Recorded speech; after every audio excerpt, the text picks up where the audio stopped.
Hello বন্ধুরা, আজকে নিয়ে নিয়েছি কাতলা মাছ। হাফ কেজির মতো কাতলা মাছ আছে। কাতলা মাছটাকে কেটে ধুয়ে নিয়েছি, আর বাকিগুলো মাছ রেখে দিয়েছি। যে দেখতেই পাচ্ছেন অনেক বড় সাইজের কাতলা মাছটা ছিল। আজকে কাতলা মাছের একটা রেসিপি করব। আমি কিভাবে করি আপনারা দেখবেন, শুরু থেকে শেষ পর্যন্ত সঙ্গে থাকবেন।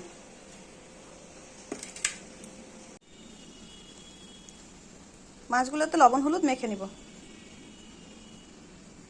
দিয়ে দিলাম লবণ, দিয়েছি হলুদ। সুন্দর করে মেখে নেব দুই পাশে। একদম নদীর জ্যান্ত কাতলা।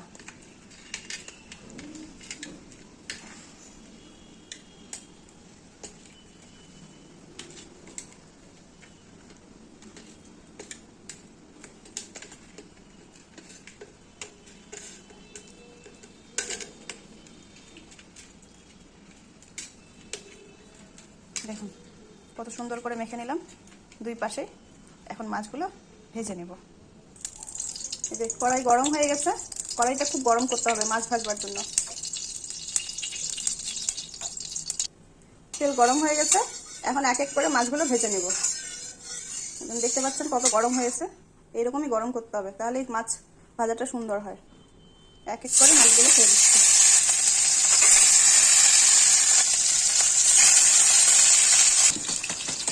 আমার মাছ ভাজা হয়ে গেছে। দুই দিকে সুন্দর করে লাল লাল করে ভেজে নিয়েছি। এখন তুলে নেব। হালকা লাল লাল করে ভেজেছি, বেশি ভাজবো না, তাহলে নাহলে মাছ কিন্তু কড়া হয়ে যাবে। আর মাছ কড়া হয়ে গেলে ওই মাছের স্বাদ থাকে না। কত সুন্দর করে ভেজে নিয়েছি।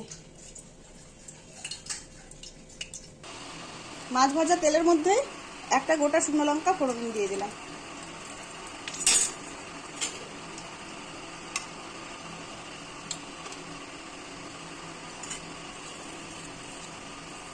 দিয়ে দিলাম একটা বড় তেজপাতা।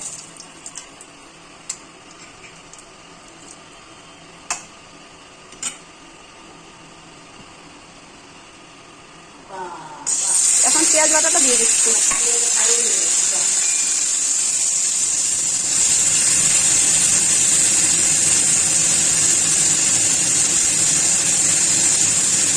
পেঁয়াজ বাটাটা লাল লাল করে ভেজে নেব। আমার পেঁয়াজ ভাজাটা হয়ে গেছে। কত সুন্দর করে ভেজে নিয়েছি, হালকা ব্রাউন হয়ে গেছে।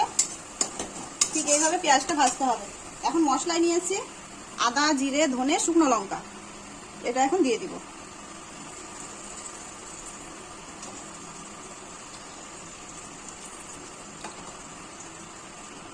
দিয়ে দিচ্ছি মশলা ধোয়া জল।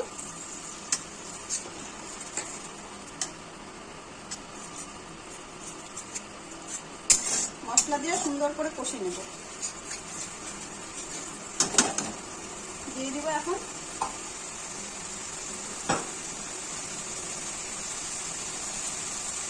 লবণ স্বাদ মতো, হলুদ পরিমাণ মতো।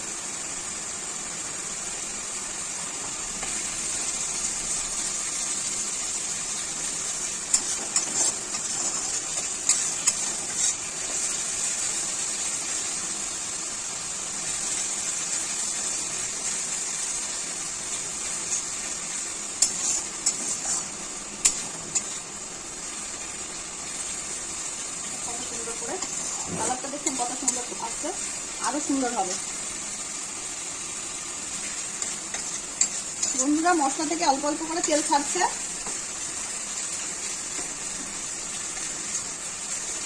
মশলাটা দেখে বুঝতেই পারছেন সুন্দর করে তেল ছাড়ছে আস্তে আস্তে। এর মানে কি মশলা থেকে মশলাটা কষানো সুন্দরভাবে হচ্ছে।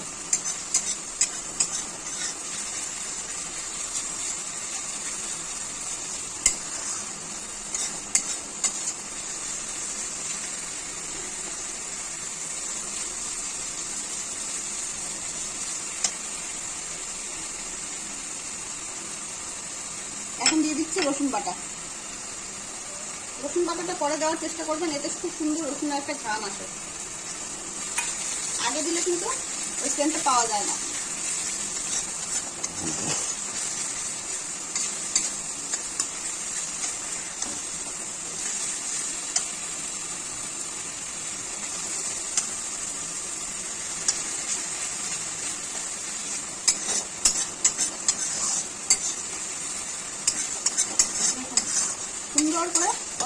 মিনিটে কষানো হয়েছে, আর একটু কষে নিলেই হয়ে যাবে।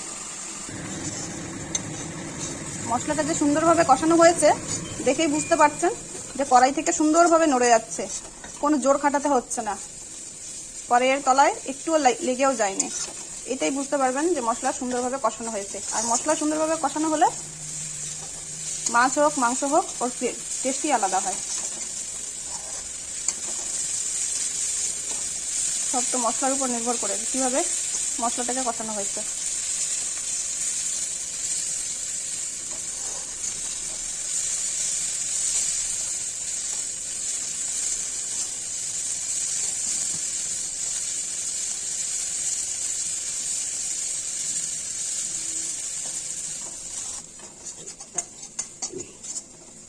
মশলা কষানো হয়ে গেছে, এখন পরিমাণ মতো জল দিয়ে দিব।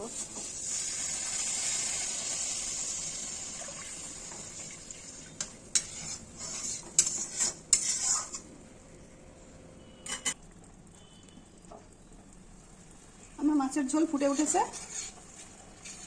দেখুন সুন্দর করে ফুটে উঠেছে। এখন এক এক করে মাছগুলো ছেড়ে দিব।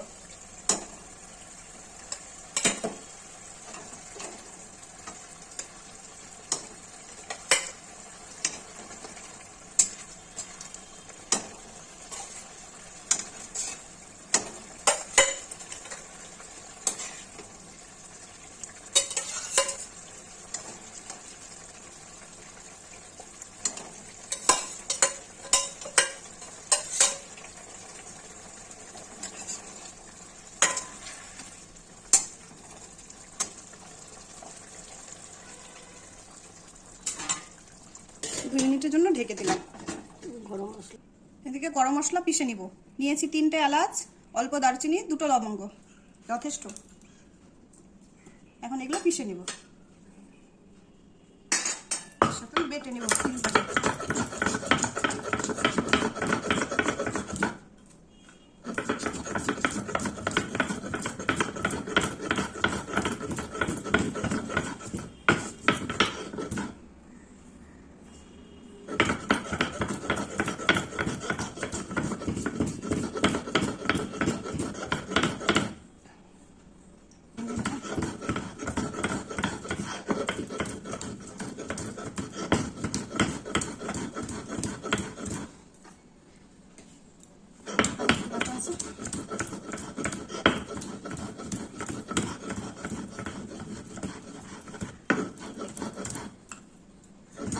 বাটাটা খুব সুন্দর, খুব তাড়াতাড়ি বাটা হয়ে যায়।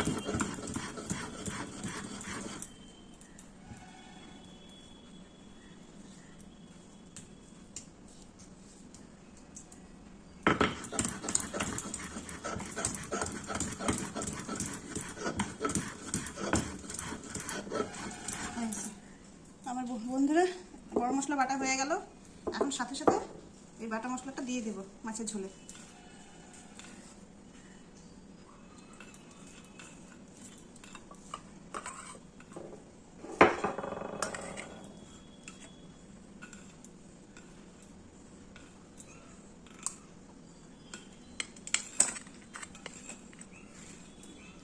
সুন্দরভাবে পাটা থেকে মশলাটা তুলে নিলাম।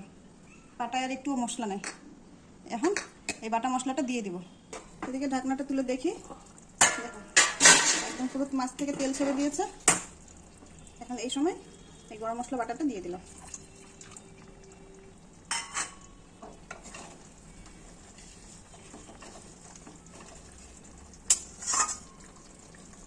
দেখে মনে হচ্ছে না একদম লোভনীয়, খেতে একদম সেরকমই হবে।